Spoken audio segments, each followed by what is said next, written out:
think one of the things which was really interesting to us, and it was said earlier today in the opening of the conference, that there's almost two organizations here. We have the slightly conservative aviation industry, rightly so because of the role they play, but also it brings together a new type of startups who are looking at new types of solutions. And they might have come from the photography or the media industry. And what we see is a wonderful blend of new challenges, new regulations, and a place where sort of bleeding edge technology is taking place. And that's really where the drone industry is. There's still a long way to go because we've got to crack the regulations, we've got to sort out the use cases, but you can just see around you here how many different people are here together and a willingness to make the ecosystem work.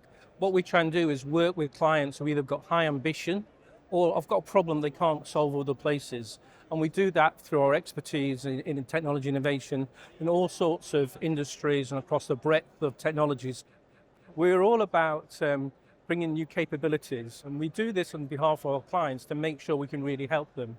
But what we did is we looked at what you see in normal flight operations, and the idea of a squadron, a collaborative approach to actually how you make a group of drones work, is a model that's already well attended. So we've taken the idea of squadron, we'll apply it to, military, but also non-military cases as well. And what we've done is we've used AI as a way of making a squadron work effectively and more effectively than each member of the squadron worked on their own.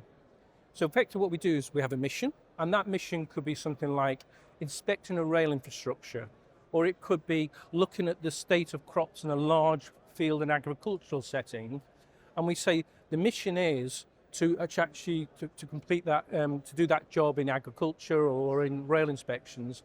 And then the squadron leader will defer parts of the job to the men of the squadron, and they work together to more efficiently and more effectively and perhaps with more resilience to achieve that job. And that's what we've been putting together and showing here today.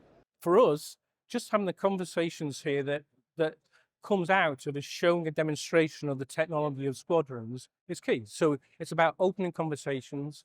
It's about talking to new clients who have the ambition to do the sort of technology solutions I've talked about.